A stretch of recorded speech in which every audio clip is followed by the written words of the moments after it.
Can you tell us more about the rise in digital violence against women, and what are some of the biggest concerns that women and girls face in this digital realm?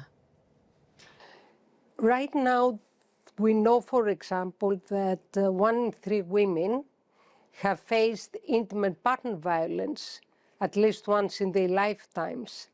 But given the digital revolution and all these digital and technological advances moving so rapidly, we have also experienced the phenomenon that women and girls have been facing so much harm and so much violence when they are entering the digital platforms for recreation, for having opportunities, economic opportunities, for exercising their own political rights, or just being there to interact with each other.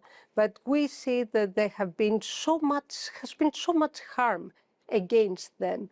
We have trolling, we have stalking, so it is an imperative to address the digital harms that women and girls they face in their everyday lives when they try to exercise their rights and to communicate with each other. And very often as well, we see what's happening in the digital spaces does not stay in the digital spaces. It has such serious consequences for the lives of women and girls at every possible level. And very often, we see that digital violence becomes offline violence. There was a big story, global story recently about a female politician. Mexico's President Claudia Sheinbaum was touched inappropriately in public, caught on camera, and now she is pressing charges against the person who did that, a man.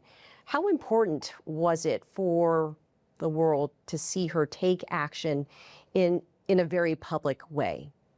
That was a very important action, and it's the right of every survivor, of every woman and girl who has experienced harassment and violence at all levels, not only physical violence, but also psychological violence, economic violence. There's so many different aspects to seek redress and to seek support. But it's not always easy for all survivors to be brave and to go and ask for support, because very, very often they face a lot of stigma and a lot of re-victimization of sectors that they are supposed to be protecting them, like the police and the justice sectors. And very often we have the victim blaming. What kind of clothes were you wearing? How much alcohol did you consume the night you were abused? And all that creates a cycle of re-victimization for women and girls. But I think it's very important to know, one, criminalizing violence and having strong laws and strong responses from the police and justice sectors is definitely a very important element in order to address violence against women and girls. At the same time, though, we need a more comprehensive approach to address the root causes of such violence against women and girls. We really need to work with men and boys to address the social norms and the beliefs, the attitudes that society holds more broadly about how violence is a normalized part of our societies.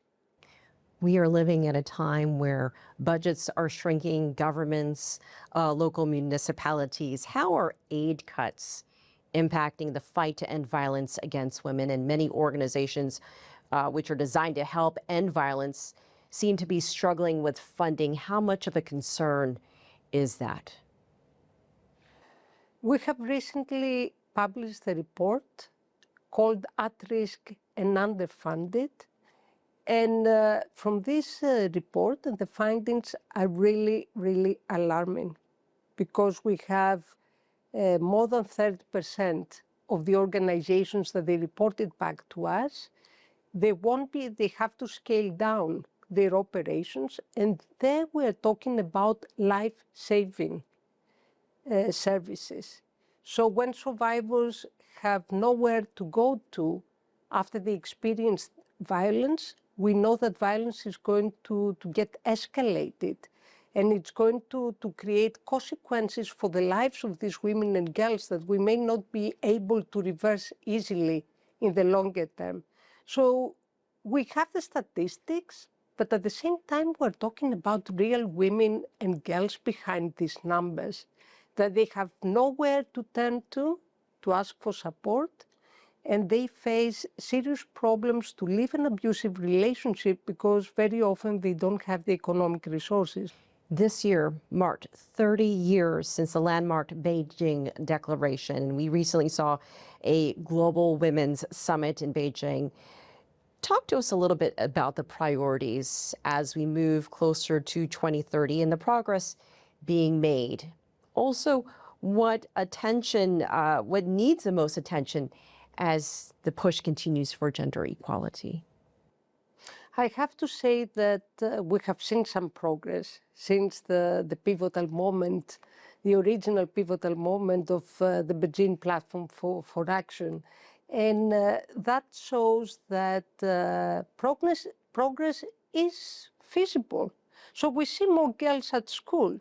We see more increased participation of women in political life. We see stronger legal and policy frameworks to address, for example, violence against women and girls. However, we see, for example, that maternal mortality has decreased. However, we still see that one woman is killed every 10 minutes. And we still see that we need more support to address the feminized poverty and how women get poorer compared to men when they have to deal with climate change shocks, for example, and to address an acute economic crisis. So the focus for the next few years is to address poverty for all people, but we need to address the special needs that women face in their communities. We need to make sure that violence against women and girls is really ending one day. And we know that it's possible. We know that when governments adopt more comprehensive approaches and having services for survivors and address the beliefs and the attitudes that normalize such violence, we've seen that it's 2.5 times lower violence against women and girls. We need to see in the digital revolution how to support to address the digital divide, but at the same time to address the digital harms that women face in these digital platforms. And we definitely need to see more women in the peace negotiations, because we know that when women participate in peace negotiations, peace is more sustainable, and it's very important. And also we need to see more women in climate change decision-making, because these are the plans that they really affect their own lives and the lives of their families and their communities.